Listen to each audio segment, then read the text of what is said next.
Magandang gabi, no? Sa inyong lahat, mga kabayan, no?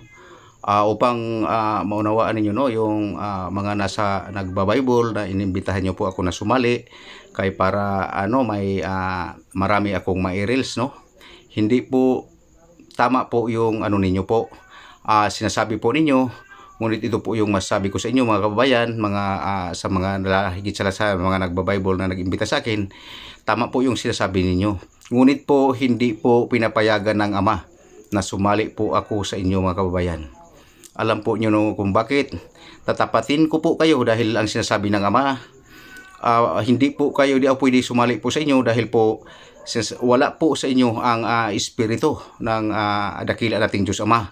At wala po sa inyo ang Diyos Ama at ang Mesiyas. Ayon po ang katotohanan. Sabihin ko po sa inyo, huwag po kayong magtampo sa akin dahil po ako ay inilagay ng Ama sa ganitong sitwasyon dahil po sa mga tao na wala sa kanila ang banal na espiritu ng Diyos Ama, no? Marami po akong mai-reels. Kung pwede lang po nga sa Bible po, mai-reels ko lahat yan no? Pero hindi na po, no, talaga diyan sa Bible nagmumula ang kaligtasan po. Wala po diyan sa Bible ang kaligtasan po. Dahil ang Bible po, na yan ginagamit po yan sa ginagamit po ang diyan lahat ang kautusan at sa katradisyon, no? Diyan po yun po ang paggamit nila sa Bible, no? Kautusan at tradisyon po ang sinusunod nila diyan.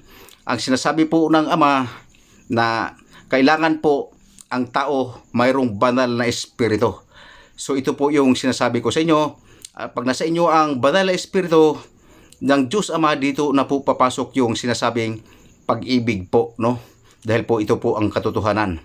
So mga kababayan, ang katotohanan dito, no, bakit ako hindi sasali sa inyo? Pinagbabawalan ako ng ating dakilang Diyos Ama dahil wala nga po sa inyo ang banal na espiritu. So ngayon, mga kababayan, mayroon nga akong in-upload na dasal dyan. Utos po ng Ama yan upang magkaroon kayo ng banal na espiritu. Pag dinasal po ninyo yan, magkaroon po kayo ng banal na espiritu. Pag check ko naman po mga puso inyo, pwede na po akong sumali sa inyo pag nagkaroon kayo ng banal na espiritu. Basta dasalin nyo po yan na in-upload ko dyan kasi yun po ang inutos ng Ama, no? Na may dasal na po yan, may kasamang kapangyarihan. Hindi po sa kapangyarihan, tatapatin ko kayo, hindi po sa kapangyarihan na hindi tayo natablan dahil ang ating Panginoon pinatay siya, tinatalaban siya. Ang kapangyarihan po niya, ng ibig ko sabihin, kaya ninyong hindi po kayo magapi ng mga masamang espiritu sa mundong ito. Yun po ang kapangyarihan po na nanriyan sa sa dasal na po yan. Yun po ang sabihin ko sa inyo. Basta dyan po sa inyo ang banal na espiritu, hindi po kayo kayang gagapiin ng mga kasamaan, lahat ng uri ng masamang espiritu sa mundong ito. Dahil po, ang ating pakikibaka, hindi po pakikibaka sa laman, kundi pakikibaka sa pamunuan ng masasamang espiritu sa buong mundong ito. Ayun po ang katotohanan ko po sa inyong sinasabi, na kailangan nyo pong dasalin po yan, yung in-upload ko dyan, upang mapagtagumpayan po ninyo nating lahat ang kasamaan sa mundong ito.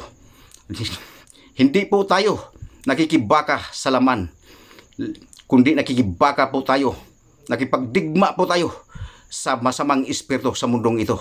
Yun po ang katotohanan sa pamunuan ng mga demonyo at ni Satanas, ang ating armas na dasal na ginagamit, ini-upload ko dyan. Yan po ang armas laban kay Satanas at sa lahat ng uri ng demonyo. Hindi po yan para sa na dasal, para sa hindi tayo tablan, dahil ang ating Ama, ang ating Panginoong Mesiyas dito sa mundong ito, pinatay lahat ng mga apostol, pinatay. Alam nyo po yan, no? Ayan po ang katotohanan. Ang ating pong pakikibaka sa mundong ito laban sa pamunuan sa lahat ng kasamaan, na mga lahat ng espiritu ng kasamaan. Yun po ang pakikibaka, na magtagumpay tayo sa mundong ito. Yun po ang katotohanan. Ang kapangyarihan pong yan sa dasal na yan, laban po yan sa lahat ng uri ng kasamaan ng espiritu sa mundong ito. Ayun ang at mapa sa inyo po ang banal na espiritu ng dakila ng nating Diyos Ama kung dasalin nyo po yan araw-araw. So pasensya na po kayo mga kababayan, yung nag-imbita sa akin, papayag talaga pong aanib po ako sa inyo kung pag-check ko po sa inyong mga puso, nandiyan na po ang dakilang Ama sa inyong mga puso, ang Panginoong Mesiyas at ang banal na Espiritu. Kaya ngayon mga kababayan, pinagbabawalan po ako ng ating dakilang Diyos Ama na hindi po ako sumali sa inyo kung hindi nyo po gagawin yung sinasabi ko sa inyo. Ipasok nyo muna ang banal na Espiritu sa inyong puso. Ayan po ang dasal na pina-upload ng Ama dyan sa aking Facebook upang maunawaan po ito ng lahat ng tao, hindi lang po sa inyong nagbabible. Sa totoo lang, ayun po ang katotohanan.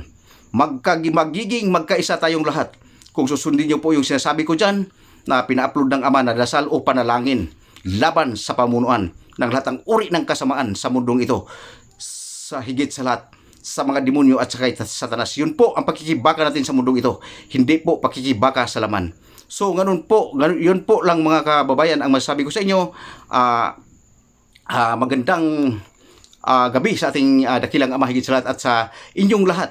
Sana po maunawaan nyo po ang lahat ng sinasabi kong ito upang malalaman nyo pa ang lahat na pinagkaloob ng Ama dito sa akin.